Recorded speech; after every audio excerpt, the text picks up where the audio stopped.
Hello, everybody. Welcome back to the Quad Pod. I'm your co-host Sam, Co-host Carlo here. and today we have a lot on our plate today. yeah, a lot on our plate. Good stuff. I'm sure a lot of you have been following any number of things in the news. As is our routine. Sorry. I was saying, if you don't know what we already do, it's like we talk about news topics Yes, bring hopefully a fun, lighthearted view to it if we can. Basically, as I was about to say, as is our routine, we have a few things on the agenda today. We're going to be talking about the ongoing shutdown, which is looking like it very well could be the longest in history.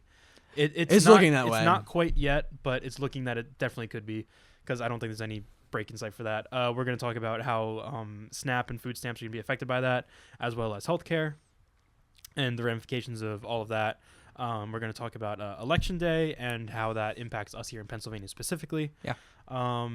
Trump is continuing to do things in the Caribbean, basically. If you've been following that, you know what I'm talking about. But if not, we will get to that. He said some pretty outlandish things. So he did. He's also said outlandish things about running for a third term. We're gonna touch on that as well. Yeah, there's been some new updates on that. So interesting stuff. So all of those things are on the agenda for today. That's those are more or less the main things in the news. But another thing that's been in the news that we'll start off with this, because this is it's more it's lighthearted as things go. It's funny because it's not even necessarily lighthearted. There more or less, right? If I told you that there was a that there was an unexpected ape event, what would your thoughts be on that? I don't know. Like, apes are kind of weird because it's like, on one hand, you'll see a video of like an ape like hanging out with humans, and then next door you'll hear about like an ape ripping a guy's face off. Like I know there's like different kinds, like there's chimpanzees and all this stuff. Like some are like different levels of violent, but like there is something kind of scary about the ape chimpanzee gorilla culture. And that believe you me, dear viewer, that's a whole barrel of worms there. No, we could talk about that for a whole hour, but we won't. We'll restrict ourselves. Yeah. Anyways, Sam, what I'm alluding to is there was a truck that overturned on a Mississippi highway a couple days ago, and I think it was more than 5, but multiple rhesus monkeys, and if we can put a picture up here. Racist monkeys? No. I mean, they might be, but that's a whole other issue if they are. Rhesus. Rhesus? R-H-E-S-U-S. Okay. Rhesus monkeys. It's a yeah. And they might be racist too. Like I said, I don't know. I guess, yeah.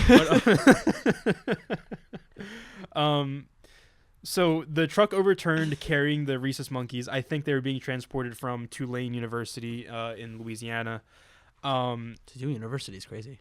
So these monkeys, I don't know why this is the case, but they were infected with COVID, hepatitis C, and herpes. Oh my God! So a truckload of monkeys with STDs has flipped over in Mississippi, and I believe that at least a few are still on the loose. That's kind of crazy. I gotta imagine, like, no, I was gonna say like what they're doing to the environment, but there's not a lot of other monkeys running around in Mississippi for them to like mate with and spread diseases with. That's so crazy. I don't know. I was like, I remember you like before we started. You said you had a monkey story. We never have thought in America for some reason. I don't know why. I just never would have thought. I mean, there's like other places around the world where they're like monkeys can just roam freely, and like that's where you go there for the monkeys. But to have it on the Mississippi highway is pretty crazy. Yeah. So it says and again, like, this is the sort of thing where by the time you're watching this, like, maybe it has changed. As of right now, though, it appears as though, according to the New York Times, 3 of these monkeys are still on the loose. And the sheriff has said that they have set up traps for the monkeys and that they have no intention of killing them. Is it like a box and a stick and that's a what I'm saying. banana? That's what I was thinking. How do you set up a trap for a monkey? Banana? You would think a banana, but like is that a stereotype? Honestly, it might be. I was thinking about like I think maybe in like labs they give them bananas.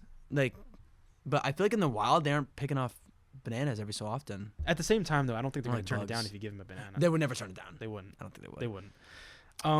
But yeah, so they say they have no intention of killing the monkeys that are still like out and about.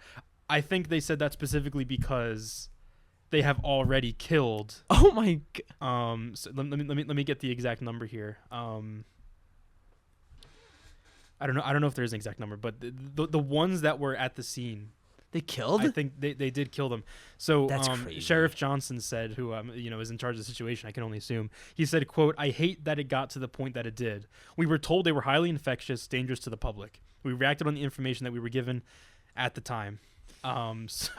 So we just tried to just shoot up a bunch of monkeys. Like, I don't- that's insane. I don't Like, even know what to make of this, because is this a situation where it's like the police again just like their solution is like, you know what, shoot them? Yeah, like I- I don't Look, I don't know. and you can't really train a police officer to enter the situation of a bunch of No, STD infected monkeys. you Like, really can't. Like you can't. And so I can't say if I was in their shoes, I would have reacted the best either.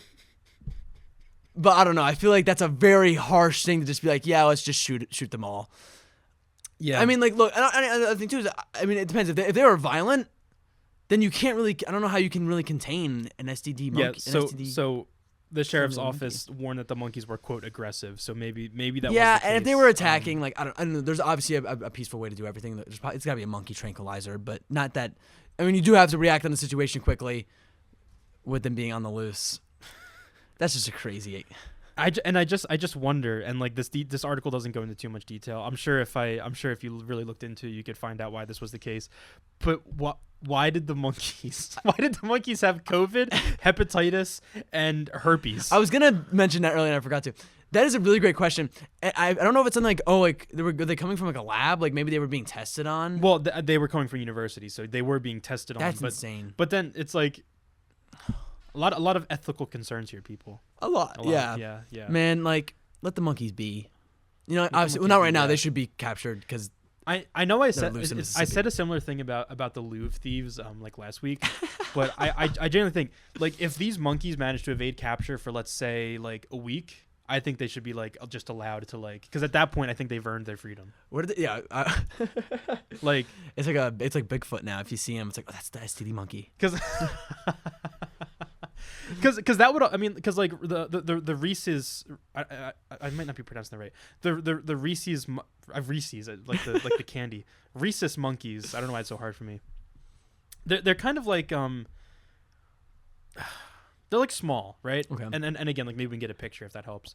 But like you can see right there that's kind of the monkey that we're talking about. Okay, yeah. So like they're not like, okay, maybe they're aggressive, but like, I mean, worst case scenario, it's like a chihuahua, Well, right? Like, now maybe that's not quite the case. They're probably pretty strong. They're That's what I'm thinking. Like, that's what I'm saying. You hear stories about monkeys like chilling around with people, and then they rip someone's face off. Like, I like seeing a monkey like that. Those are chimpanzees, though. Oh, is that specifically Yeah, chimps? Okay. yeah.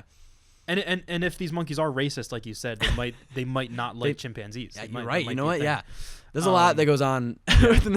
Yeah. So you never know. But basically what I'm saying is, like, these are like kind of like small to medium sized monkeys, depending on your scale for, apes and monkeys of that sort.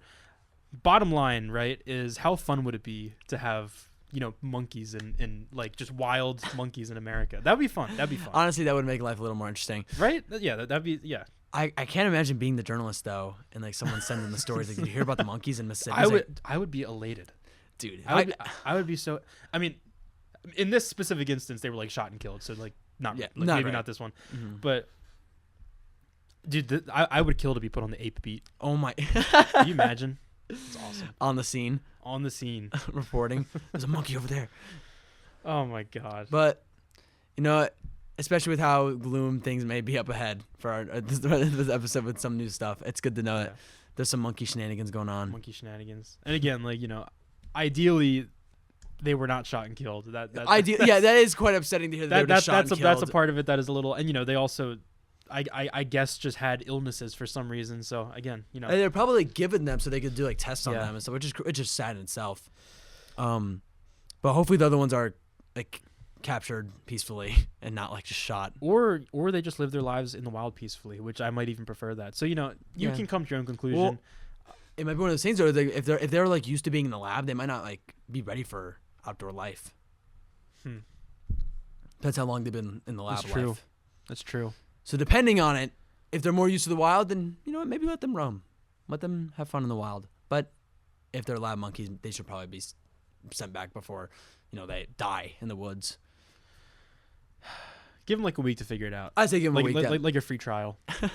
But yeah, For all of our sakes, let's hope that one way or another these monkeys are, they live. Let's hope they get home safe. To get home safe and or live fulfilling lives in the forests of Mississippi, because that would be fun. But regardless, clearly starting off with the most important story of the day. Clearly, yeah, definitely. That's the pressing matter. Everything else after is that. Very pressing matter. I think maybe. I was gonna say the most second pressing matter, like somewhat facetiously. Government shutdown. We'll get to the actual kind of pressing and impactful news here. Yeah. So actually, maybe go a little bit out of order of what I had originally, because I do want to say, election day is on Tuesday the 4th. Yeah, I think that's right. Yeah. So yeah. Election day is on the first Tuesday of November, as always. That's going to be the 4th this year. Go and vote. Obviously, right? Yeah, go out and vote. It's very, very, very important. So no matter where you are, go ahead and do that, even if you're not in the state of Pennsylvania, because obviously you're gonna have local stuff on the ballot. You're gonna have state stuff on the ballot, and no national stuff. I don't think this year, actually. Unless there's like special elections. But, yeah. And like just because it's local or it's not as big as like obviously the national stuff doesn't mean it's not just as important. Exactly, and that's for a multitude of reasons. Like even like the local stuff, it's easy to look at that and think it's not very important. But when you're looking at like school board elections and like like municipality elections, like how do you want your schools to be managed? Like how do you want your kids to learn in schools? What do you want the funding to be? Like do you want like a new park in your neighborhood or something? Like these are all things that come down to local elections, right?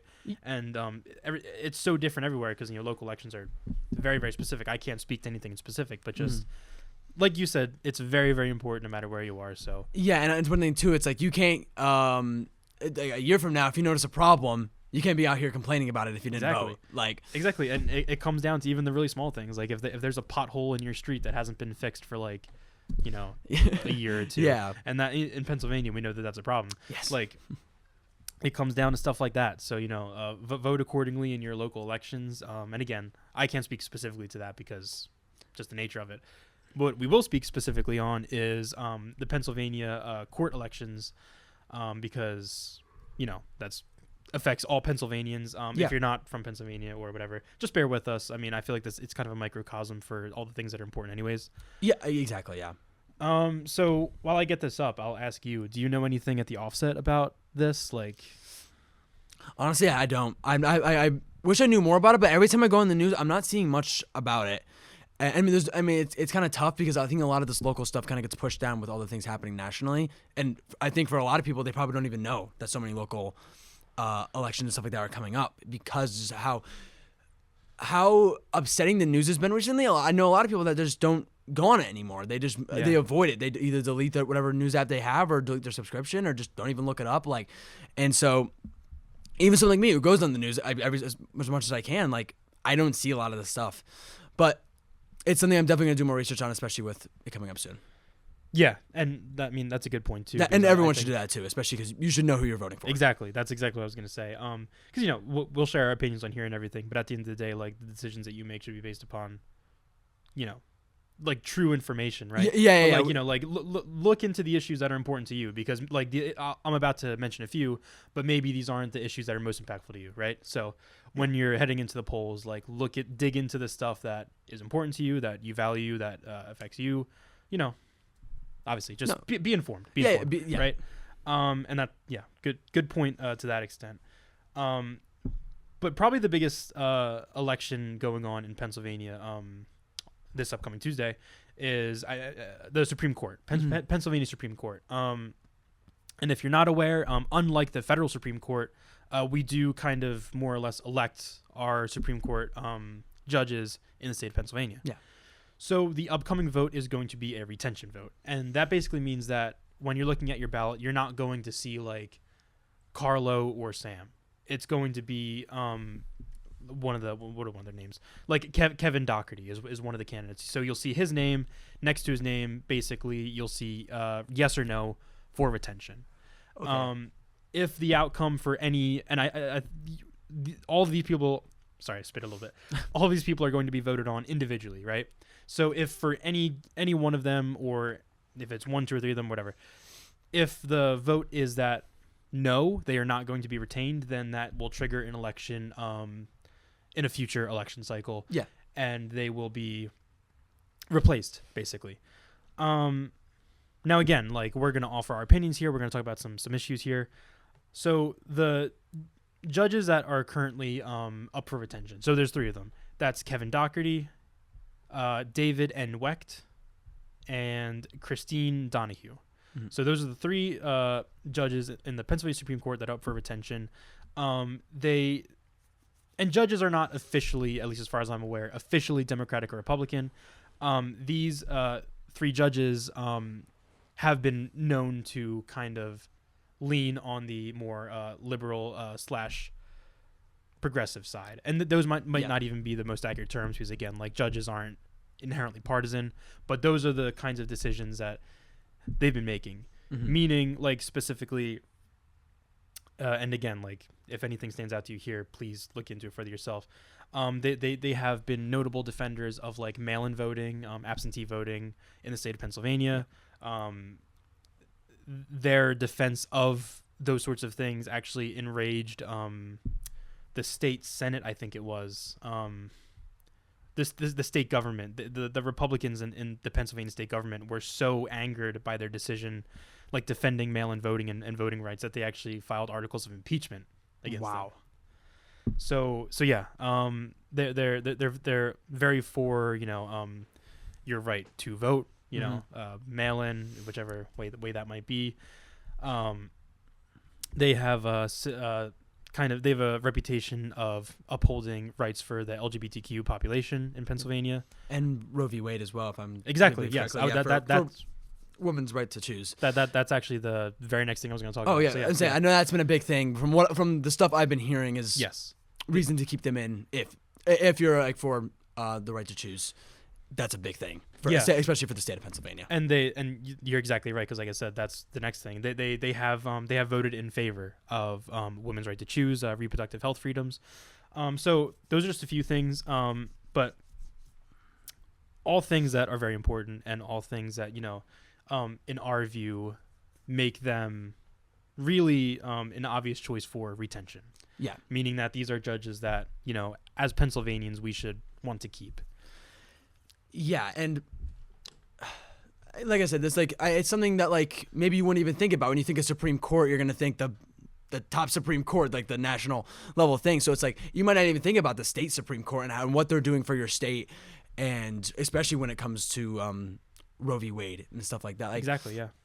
For a lot of people who don't vote or might not even think about it, they don't know what they're maybe giving up. Yeah, and it's again, alluding to kind of something you said earlier, it's really easy to get lost in the nationality.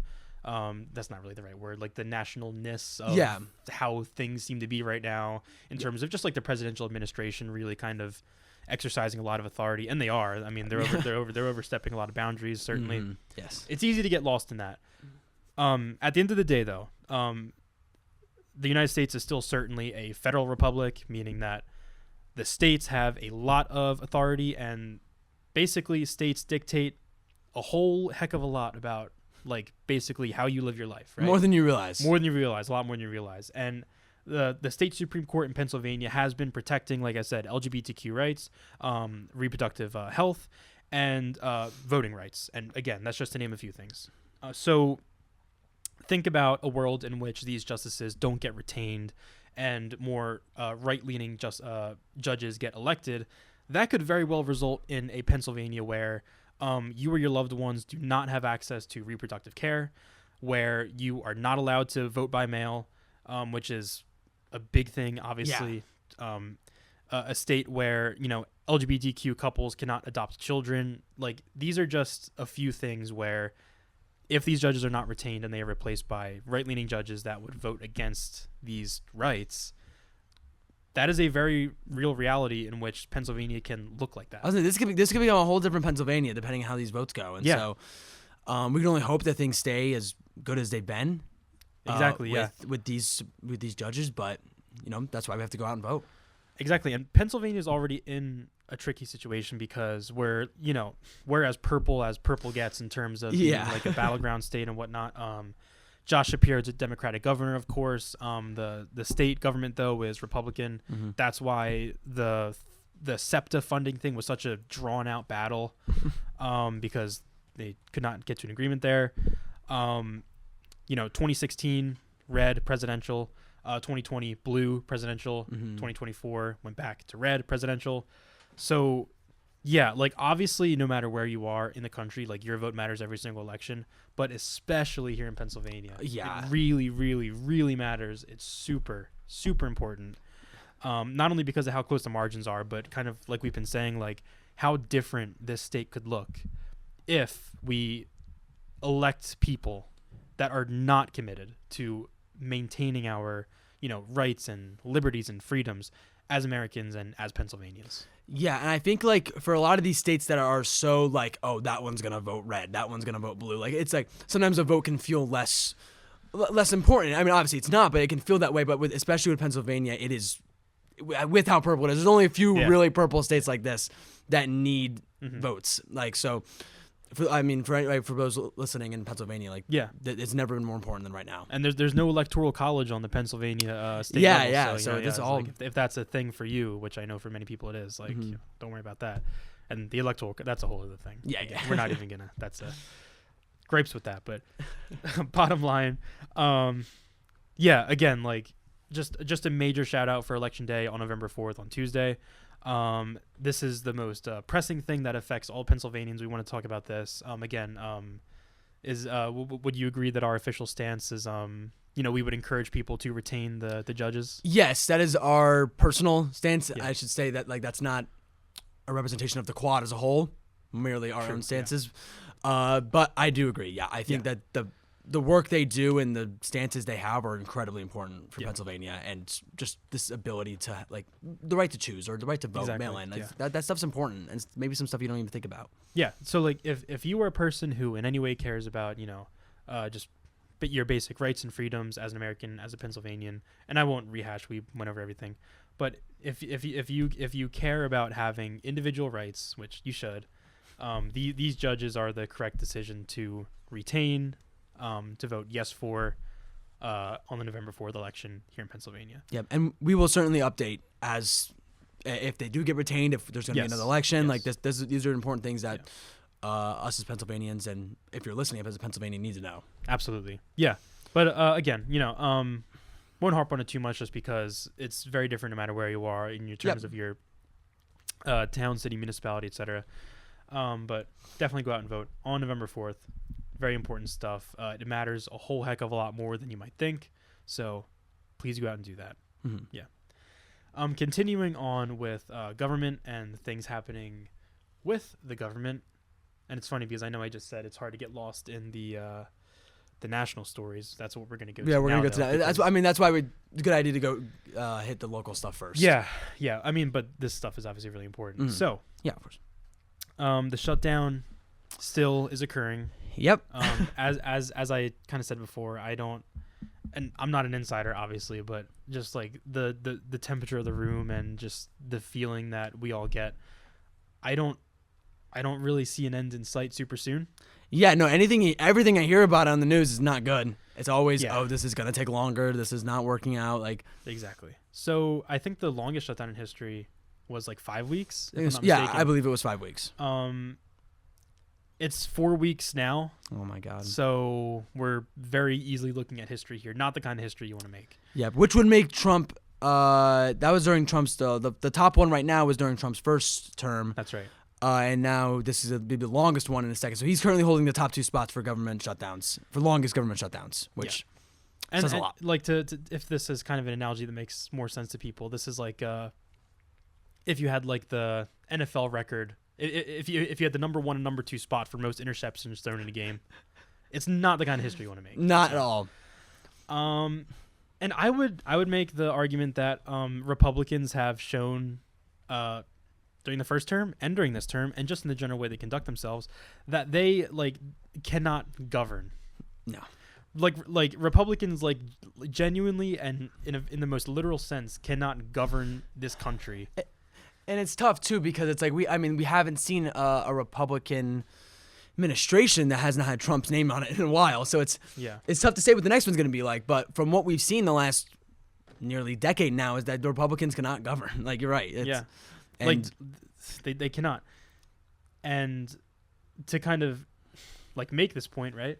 Or not even to make this point, but just to talk about this because it's super important. So there are a few things that I'm sure that you've all been hearing about / reading about, talking about in regards to the shutdown. I think the primary thing and the most important thing is the so SNAP, basically. Yes. And if you're not familiar with what SNAP is, it's food stamps, right? yeah. The funding for that is going to run dry by November.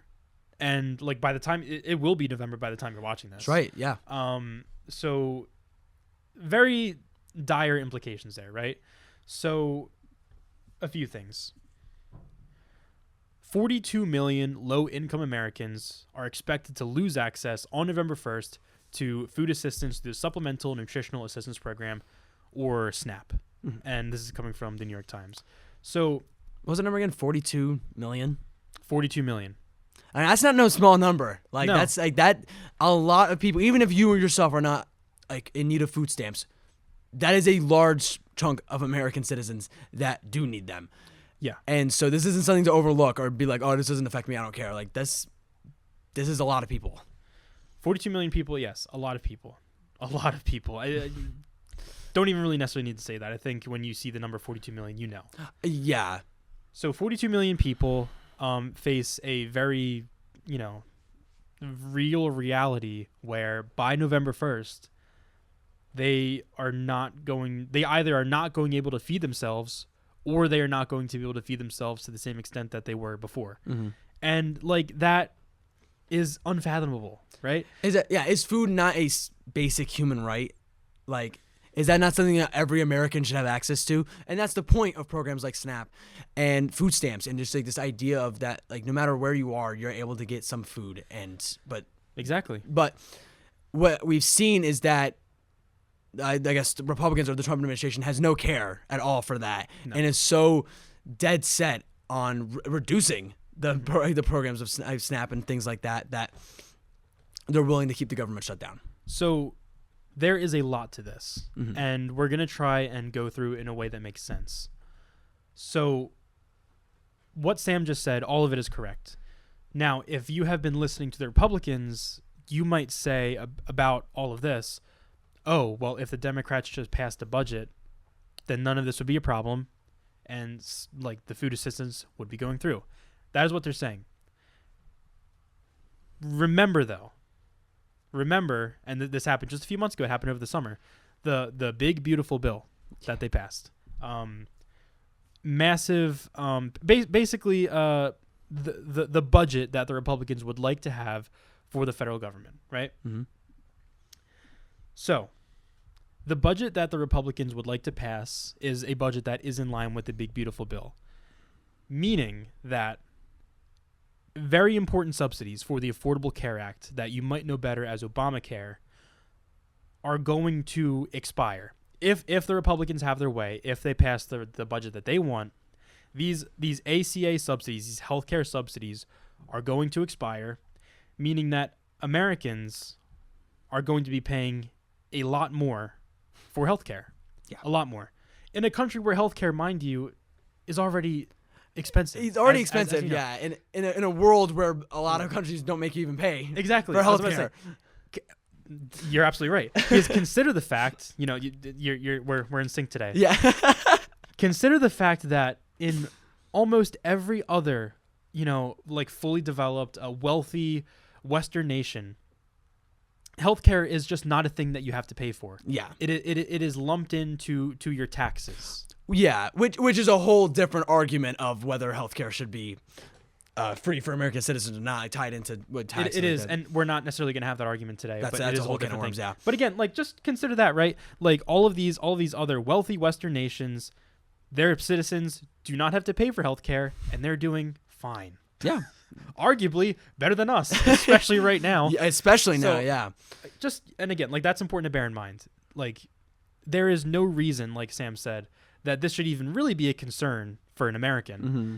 Because, just important context, like you all know this already, but as an American, you are living in the wealthiest country on earth, a country that postures itself as the most powerful country on earth, a country that in our, mythos, we like to think of ourselves as kind of a beacon for, human rights and decency and prosperity, right? That's how it's been. That's how it's been. Yeah. Yeah.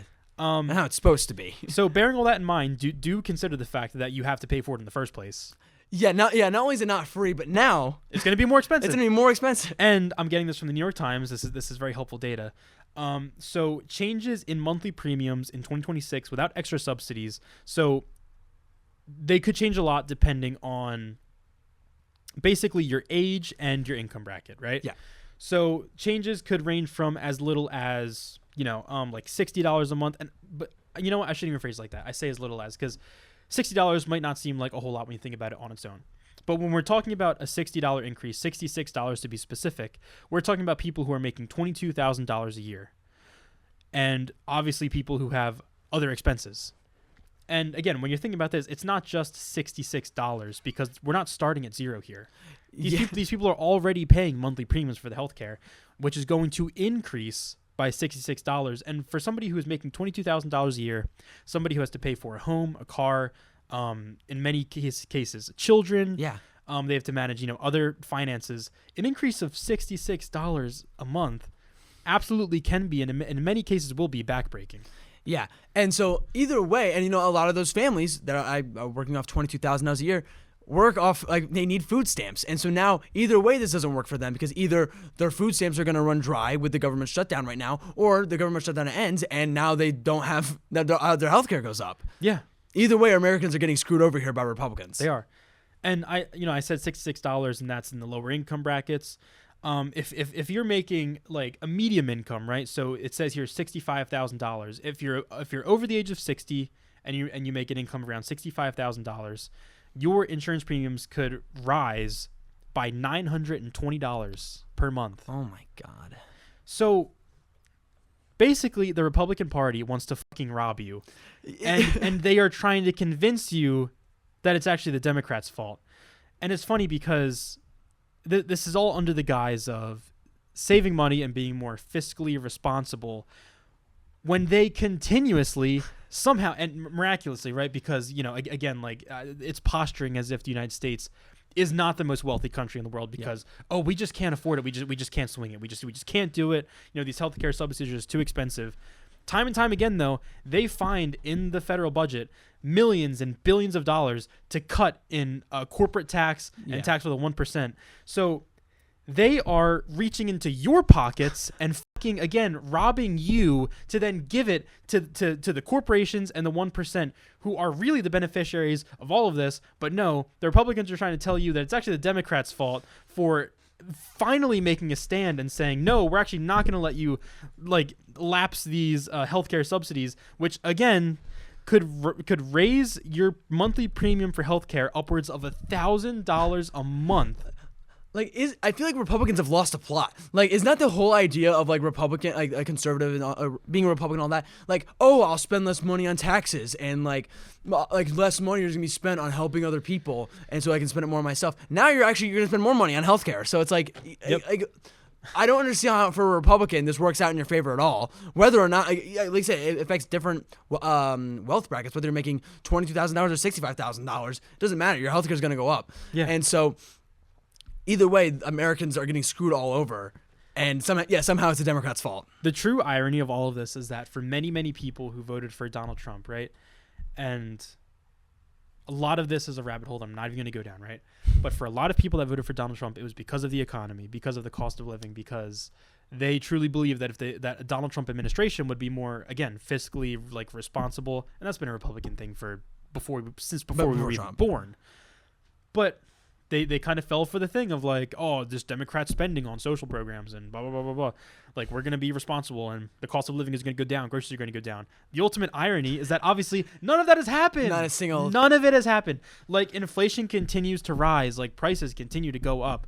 The cost of living has only gone up. Again, I don't think it's ever been higher. It's never been higher. And with the healthcare thing, this is a perfect example. This is a very precise crystallization of this.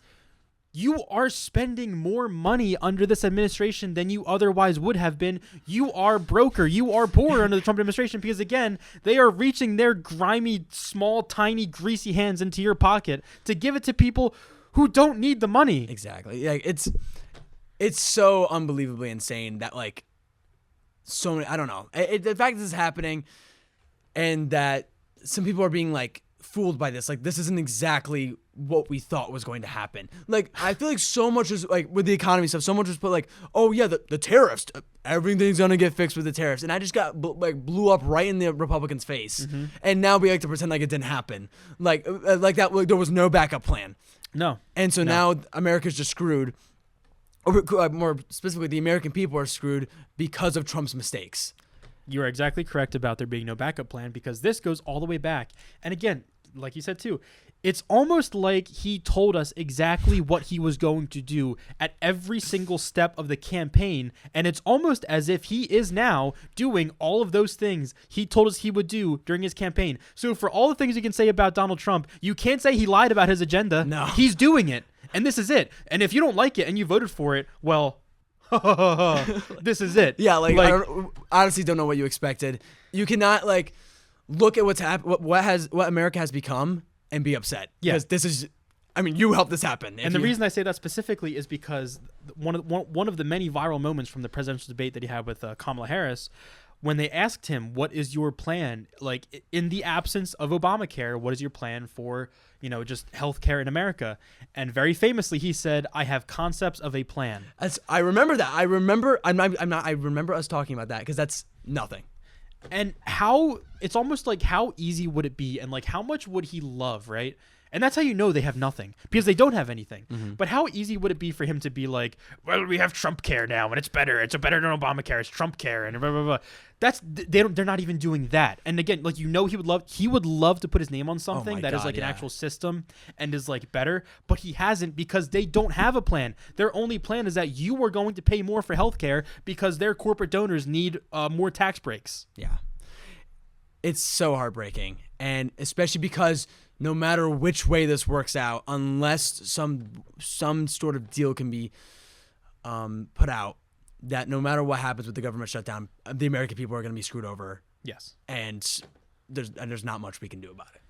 And to jump back to SNAP and food stamps, because this was very important context. So now we kind of have the foundation of understanding that these healthcare increases and the disbandment of the Affordable Care Act, this is what the Democrats are like standing against. Mm-hmm. Because if they sign the budget that the Republicans want them to sign, then this is happening right now. Mm-hmm. Like, it's already happening right now because there is no budget. But if the Republicans have their way, this is just going to be how it is. Like, you are going to be paying exorbitant amounts out of your pocket for healthcare. And this part of the Republican budget is what Democrats are standing against and what they are not wanting to allow, right? So this is all important context, because whenever you hear a Republican say that, the Democrats could open up the government whenever they want, they just have to sign our budget, know that it is bullshit, because this is what they are standing against. Not to mention the fact that the victim card has never been bigger, because might I remind you, or actually might I ask you, just the viewer and Sam in general, which political party currently controls the House of Representatives, the Senate, the presidency, and not that this even matters in this context, but the Supreme Court? Who controls that right now? You tell me. And then they're like, oh, well, the Democrats can open the government whenever they want. I don't know what this idea is. Like, they've never had, like, the Republicans have never had more control, yet they always are the victim of everything. Yeah. As if the Democrats are, like, poking them with a stick and saying, dude, it's ridiculous. It is, yeah. So, to get back to SNAP and food stamps, I know I said that before, but genuinely this. Yeah. So, again, 42 million people are about to lose the ability to feed themselves because Republicans are it's like it's so, it's just greed. It's greed.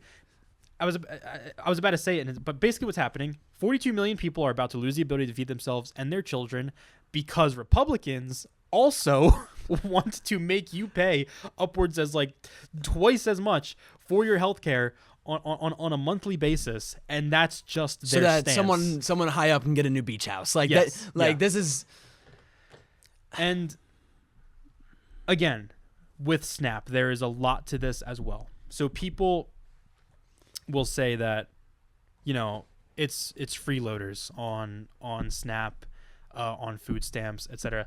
And again, there's so much to this. There's so many numbers you could point to. I have a few things I'll point to right now. SNAP provides, according to the New York Times, $187 a month to about 1 out of every 8 people in the United States.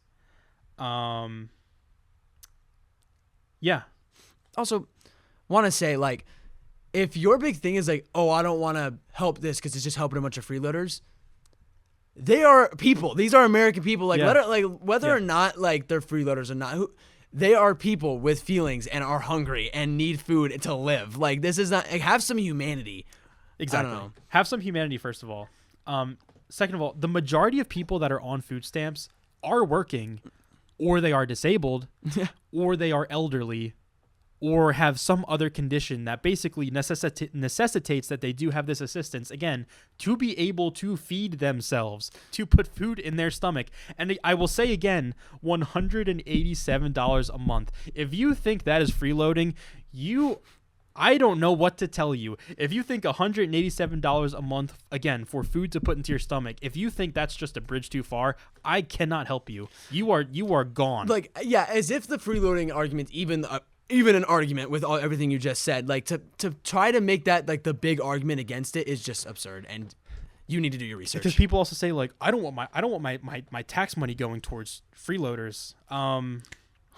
Do me a favor real quick. Look up how much money we sent to Israel the past, like, year. Yeah.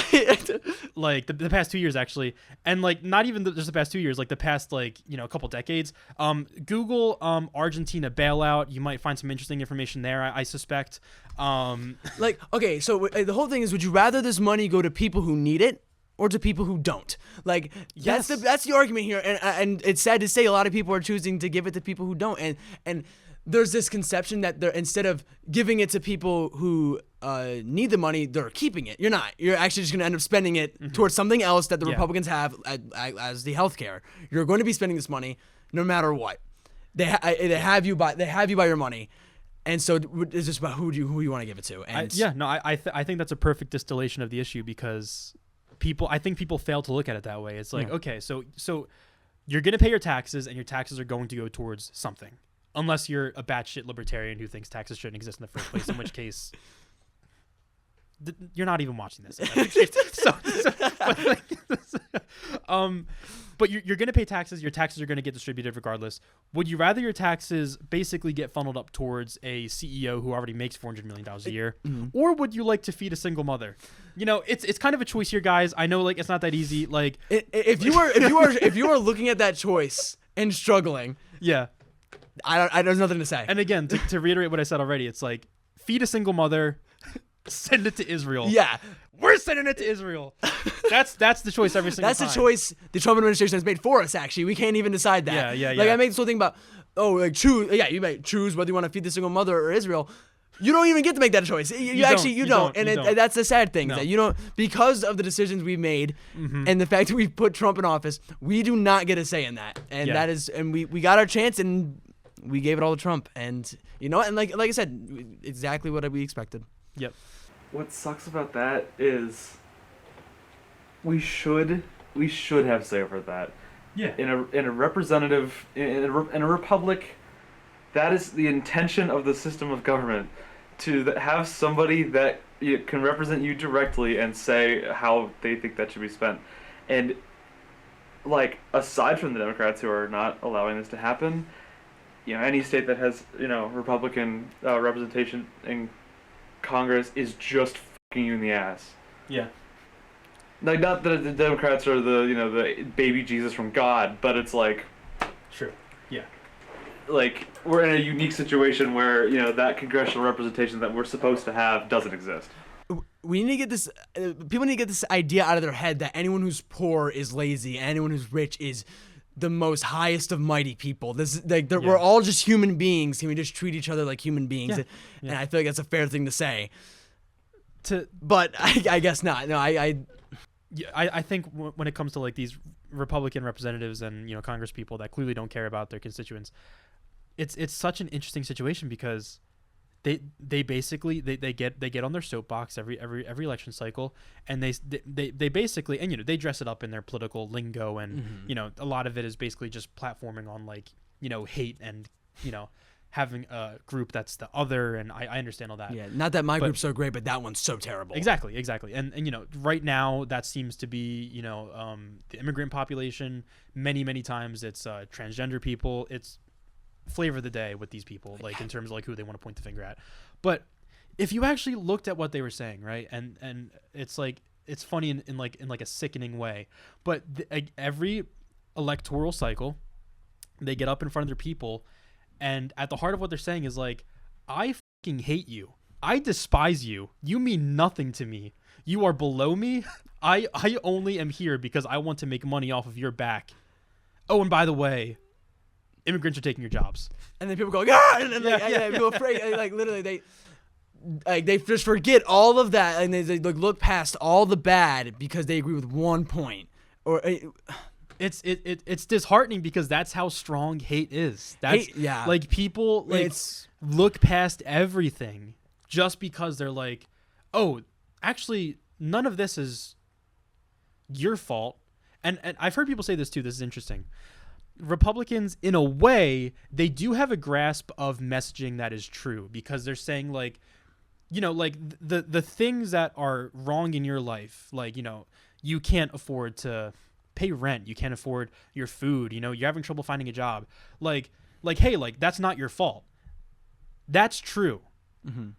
They point the finger at the wrong people though, and that's where they take a total sharp left turn and get into the racist, xenophobic shit that they platform themselves on. Because it is the whole Trump mindset of never declaring that you have made a mistake or that you messed up. Because they will never, they'll address all the problems and will never be like, that was actually our fault, and it's still our fault, and we're actually still going to continue to make it our fault, but we're just going to blame it on everyone else for no apparent reason. Like, yep.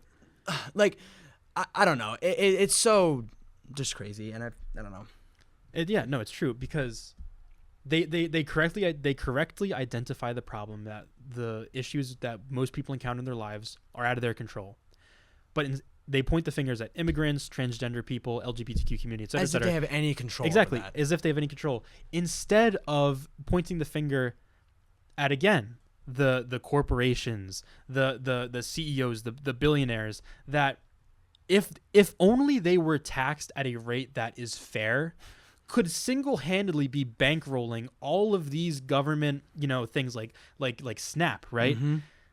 They could be bankrolling all of these things single-handedly. And again, if I'm not even saying cut their heads off in the guillotine, French Revolution style. If only if you only have the moderate stance, which to me it's moderate, is like, hey, like these people should be taxed according to the immense amount of wealth that they have, then we would have far fewer problems, and these issues could actually be solved for these people. Whereas when the finger is pointed at the single Hispanic mother, who again is getting $187 a month for food, when the finger is pointed at her, you are not solving anything. You're just caving into your hatred instead of actually appealing to logic and reason. The Republicans, or more specifically the Trump administration, has figured out I don't know. Have figured out how to weaponize hate in a way that, like, where they look at American citizens and say, if you just direct all your hate towards this group or these 5 groups, then you will forget to direct your hate to the people who are actually causing the problems in your life. Mm-hmm. It is mind-boggling to me how effective it has been, and how many Americans are tricked into hating groups that have absolutely no effect on their life, but instead just, I don't know. Or like I'm getting too angry about the whole thing. Yeah, I think this is the most heated I've ever seen you, but it's valid. Yeah, it's valid. And I have something else too. So, if you are a selfish prick who has no moral compass and is not and refuses to appeal to your humanity, I have a statistic here that you might think is interesting, right? So SNAP, right? If you're looking at it as a waste of money, if you view SNAP and food stamps as like, oh, like my money's just being thrown at, it's funny to even say it. If you're like, my money is being wasted and thrown out by going to people who need to buy food for themselves. Yeah. If that is your perspective, Get a job. And again, and again, it sounds crazy even saying it, but like that this is what these people think. This is If you're genuinely what that they think. selfish to think that, then Yeah. yeah, go ahead. So for every $1 in additional spending on SNAP benefits, $1.54 in economic activity is produced.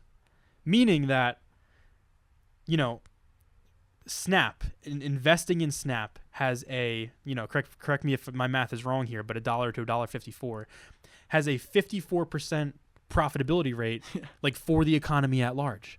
Better yet, this is even better. For every SNAP dollar invested in children, $62 in value are returned long term. And guys, it's almost as if we don't let children starve. It's a crazy idea, but like that might actually be good for the economy. And it might also just be like the human thing to do. Exactly. No. Like- You're right. But I'm like, I'm appealing strictly to Strictly, yeah, I guess strictly to the. I'm appealing strictly to Voldemort here. So like, if you don't care about children starving like morally, then $1 turns into 62 when you invest it in children. And that and actually $1 and $62 is more than $1. Yeah. So that's more money. Yeah. Like So, you know, have to dumb it basically down. like, you know, Elon Musk, you f***ing douchebag. with his hundreds of millions Yeah. of maybe billions. Because I'm not on Twitter. I especially don't follow him on anything. Oh my God. I'm confident he's complaining about this somewhere. But how does a 62 I don't know what percentage that would be, but like 62 times profit. How does that sound to anybody watching? Sounds pretty good. That'd be Sounds pretty good. So Like I didn't look this up. You did. But how many Google searches, how many like clicks did this take? I typed in like 3 keywords and I clicked on like the second result. So yeah, no, it's not deep research. I didn't have to go into the university library and like go into the catacombs to find like research done 50 years ago. Yeah, like, people think if you read an article, it's like you're a professor. Like you need to have this level of quality to read an entire article and not just look at the headline. Yeah. Like I can't like dude, people write this stuff because it's important and people just waste Yeah. it away. Obviously, as I don't know, journalists, yeah. we're maybe a little biased on the importance of newspapers, but I also and just news media in itself. But I don't know. Yeah, I think we're living in a country inhabited by like the cast of the Croods, and that's like that's like the median voter in America is like. Cast of the Croods. I'm just hearing the music in the background. Dun, dun, dun. But no, like we have in this country so many people, and I'm not even necessarily saying that it's every Republican, right? But a sizable amount of people who fucking like clap like seals at human misery, and it's like I don't like to those people. Like, what do you say to those people? Look, I don't know. I understand this idea that like whatever money you make, you earn. If you put in the work, you should get the money back. I 100% get that. absolutely. That's obvious. There's just just like, but then to say single mothers and families that are making under $22,000 a year don't deserve a little help because they didn't have the fortunate upbringing that a lot of Americans in the middle class have is just absolutely ridiculous. Yeah. And it doesn't take much money or much effort to vote Exactly. and to help with those people or to donate. And look, I'm not saying that everyone has to donate all their money away to help these people, but $1 helps. Anything helps. And also like your tax rate as a working class, middle class American would not have to fundamentally change in order for all of these like good things to not only continue to like exist, like SNAP and food stamps, but if we wanted to do universal health care, like we said, and like all these things that like other wealthy nations just have, and they have had them for decades. If we wanted to do all of these things, we could do that without your tax rate, again, as a working middle class American, having to fundamentally change. And it all comes back to if only we taxed the top 1% billionaire class at a reasonable rate, all of these things could be funded and taken care of. And again, like there's so much to it. It's like look at the defense budget, right? Look at how much we're sending to, again, like Israel, like the Argentina thing, $40 billion bailout. If the real fiscal responsibility is is in these things, is in the tax rate on the wealthy, in how much money we're sending to genocidal regimes, how much money we're sending to lunatic far-right parties in Latin America, how much money we're spending on warmongering, in the Department of War, I guess it's called now. It all comes back to these things. That is real fiscal responsibility. If this party cared about being fiscally responsible, which they say they do, but they do not, No. These are the things that would be being looked at and investigated. But instead, no. They're looking at the Department of Education because now your child with a developmental disability cannot get the education that they need. They're looking at SNAP. So now, no, your child will now go hungry. You will go hungry because you cannot afford to work. They're looking at things that fundamentally will make the lives of most Americans worse. And that's just, period at the end of that. I wish there was something to say about it that is like somewhat uplifting, but that is the policy of the Republican Party. And for a movement that claims at every corner to be America first, Americans are sure fucking suffering under this administration in ways that they have not in decades. Ever. Yeah. Like we said, I mean, honestly, to just like wrap kind of this up, your money is going to be spent anyways. That money is already gone. Whether it goes to the 1% at the very top or it goes to people who need it, I mean, it's up to you and how you vote and how you choose to spend your money, and whether that be donating or voting for the right people to help that out. And so as much as we want to hate and criticize the Republicans who are doing this right now with the government shutdown and SNAP and all of this, it is the American people's fault. And we can't forget that. Yeah. Collectively, it is our fault that we're in the situation we're in. And it's gonna, I don't know. Like it's gonna take like soul searching, like strategizing. Because again, it's people will die. Yeah, people are gonna die because it's not even like this is not a hypothetical thing. Like this is happening, and like by the time you were watching this, it's happening. Yep, and yeah, by the time you're watching it, people are gonna be suffering, and people already are. Mm-hmm. And so to watch the Republicans play with it like the Democrats can do whatever they want, like people aren't going to die because of their actions, is completely immature.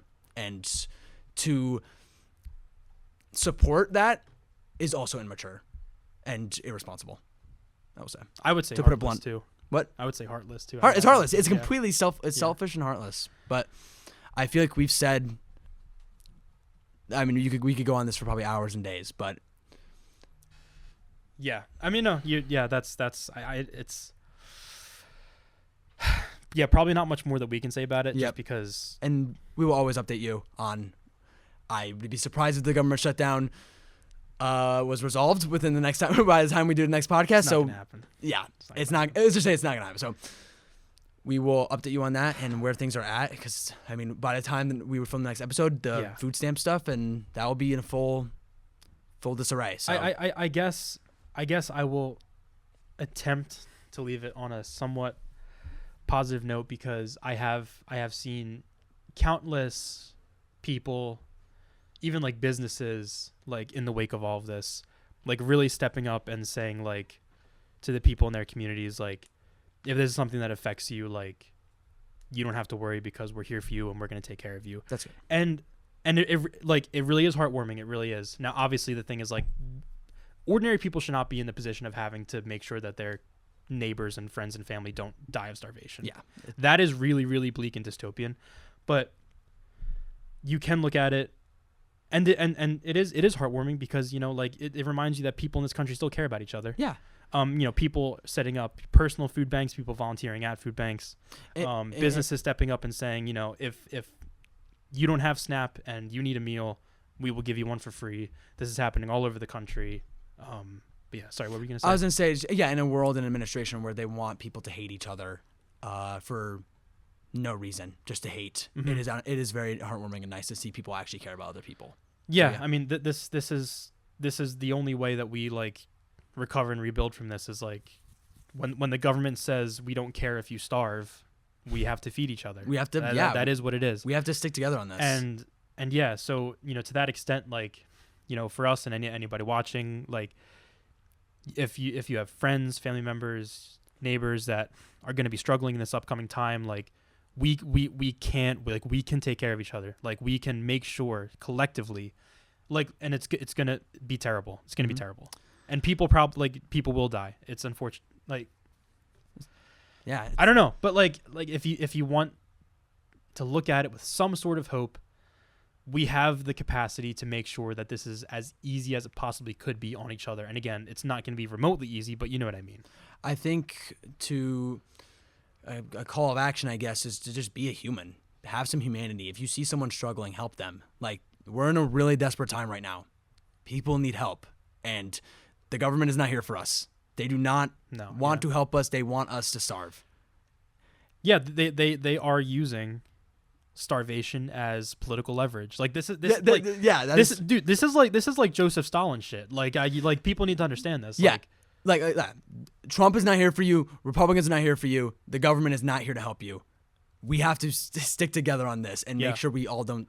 I mean, make sure we get through this and to see the end of the shutdown or the end of this term. Yeah, and I feel like I'm like when I say stuff like this, I almost feel like I'm like the high school coach at halftime in like a football movie, and we're down by 3 possessions. Yeah. It's like, it's on us, guys, and together we can do it. Because this is it's an awful situation, and like you and I individually, and everybody watching individually, like feel very powerless. But like it's like the only way we get through this is together, because if you, and like honestly, like this, if I'm being totally frank, like talking through this with you today, you know, and just really like getting these emotions out has been very helpful for me, because particularly last night I was really just very just kind of hopeless about everything, because just like the idea of everything that we said that is going on, I was like, it breaks my heart that this country is in the state that it is right now. And you bring up a good point that people tend to feel powerless, and I think it's so you are powerful. You are extremely powerful. You have so much power to do good, and as much as this administration wants you to be selfish and keep everything you have, keep it to yourself, you are like the American people are so powerful in helping others. And we've seen that with people, like you said, companies offering free meals. Yeah. You have that same exact power, whether it be helping someone in need, helping a friend, helping a stranger. You have that power. Utilize it. Yeah. That's what I will say. But yeah. So whenever things do feel hopeless, though, know that you have the power and that you are fully capable. Not to give you a responsibility to help others, but to know that you are not powerless in this. There is hope. Yeah. I think what I've kind of come to is the current administration, in my view, is completely bastardizing everything that makes this country great, everything that makes this country have just the mythological appeal that it does. I mean, it's an administration that at every turn will tell you that diversity is not a strength. It's an administration that at every turn will tell you that people deserve to be poor, that people deserve to starve, that tell you that this is not, in fact, a nation of immigrants. It's an administration that will tell you at every turn to disregard everything that you have learned about this country in favor of ideals that are white nationalist, Christian nationalist, fascist. And again, it's disheartening, and it's really, really disturbing, and it breaks my heart to hear that coming from the president, from the White House, from Congress.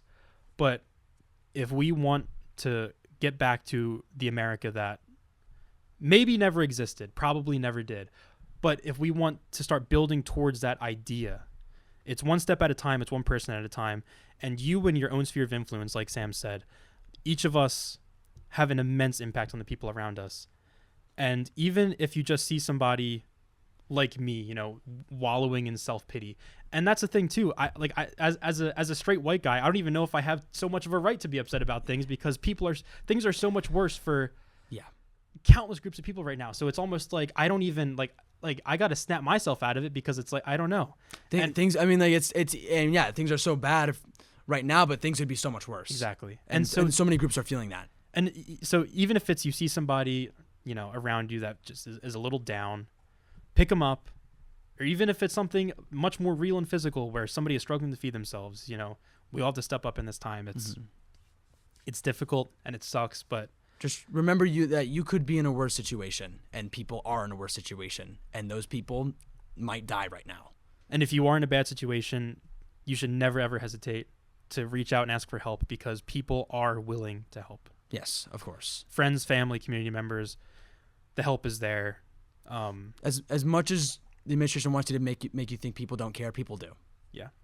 There are people that care. So, yeah, I don't know. I don't know if there's a nice way to really put a bow on that topic. Yeah. I mean, that was we I mean, you'll know that we usually like to do like 5 or 6 or more topics in a given episode, Yeah. but that's we'll put a there's not very neat bow on that, but a bow in itself. there's much more coverage on this ongoing, so if Yeah. it's yeah. But to kind of like give a quick update on some other stuff, Trump has figured out, I guess, that he cannot run for a third term. Apparently, that's against the Constitution. Yeah, again, maybe we can end this episode with a kind of a sickening laugh, because Yeah, I mean, we all figured that out. But the idea was even a thought. We all knew it was against the Constitution and he couldn't do it. But it seems as though he did his research and he found out that it is not allowed. And I think the quotes here are great. Yeah. So, from CNN, President Donald Trump has said it is, quote, pretty clear the U.S. Constitution does not permit him to run for the third term in office. After days of speculation prompted by claims from allies, there was a plan to let him do just that. And saying it's pretty clear is like the understatement of the century. Yeah. Like, also the days long. He's been doing this for weeks. He's been making his hats for weeks. Like, that's crazy. he said, quote, I have my highest poll numbers I've ever had. Put a very brief pin in that. I'm going to switch tabs here. According to New York Magazine, according to the polling averages we use here from Silver Bulletin, Trump's net approval rating today at minus 10.4% is the lowest of his second term. Oh my God. We're going to remove that pin and we're going to go back to the original story. Yeah. Because he did say, I have the highest poll numbers I've ever had. So he's lying. So he's lying. Not I mean, that's not surprising. not surprising at all. But yeah, he said, quote, and, based on what I read, I guess I'm not allowed to run. So we'll see what happens. He said, quote, it's been great. It's been a great run. But I think the president... Oh, wait, no, sorry. That's Mike Johnson. Okay. I don't know. But still, the fact that it took him this long to figure it out, and the fact he was... not that it took him that long to figure it out, it took him that long to realize that he can't, actually do anything about it. This whole time he was like, okay, how are we going to do this? It was definitely in his plan. It was... Yeah. If he could do it, he would have done it. But thank God that he can read the Constitution and figured it out. I love he says, based on what I've read. Do you mean the Constitution? Yeah. But then again, that's not surprising because clearly he hasn't read it because he breaks it every day. Yeah, so yeah. I don't know. I think... Based on what I think someone read. told him to say that he read something. Someone's like, hey, God. it sounds smart if you say you read it instead of that you just watch a YouTube video on it. But yeah, we touched on the SNAP and food stamps and healthcare for a lot of this episode, but that's because it's important, Yeah. I'm glad we talked about it as much as we did. I feel like not only talking about it was very helpful, but also learning a lot, and Yeah. it gives a new perspective on the whole thing. And even if it makes you angry or if it makes you realize that there's a lot more bad things happening than you think, like I said, it's not hopeless and you're not powerless. There's a lot you can do to help, and not that it's required to help, but it's it's selfless. Yeah. Just if it's something you're able to do. Please do if you can. Obviously, we know not everyone is is either financially able to or can. Yeah. But yeah, a dollar helps. Like you said. Yeah. Connor just made a great point, and basically, there's not really a reason for us to try and spin this because this is exactly the sort of thing that you should be angry about. Yeah, this is exactly the sort of thing you should be livid about. Like I said, there's no neat side of this. Like we say, either way, the Americans are getting screwed over. You should be angry. You should not try to. There's no. I don't know. You shouldn't try to find the good in this. This part's good. No. It's bad, and it's not. Like we've said numerous times. It's if it helps you visualize and kind of an analogy for this, we should be getting as upset about this, more upset about this than Republicans have gotten upset about trans women in swim meets. Yeah. Which is to say, fucking infuriated. Yeah. Like go to the streets. Like, this is yes. So you like use that rage and like in a way it's a good thing because like don't like I don't know, like in a healthy way. In a healthy way. That's use what I'm trying to say, use your yes. rage in a healthy way, whether that be helping people or like talking about it with other people who maybe disagree and trying to make it something that people know about. It's news. A lot of people don't look at the news, especially now. And so a lot of people are just going right over the radar, you know? This is important stuff that people need to know about and get angry about and spread the word about.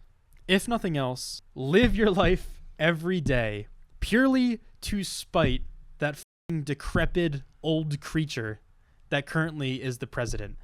Because, again, I've said this so many times before, but they want nothing more than for you to give up.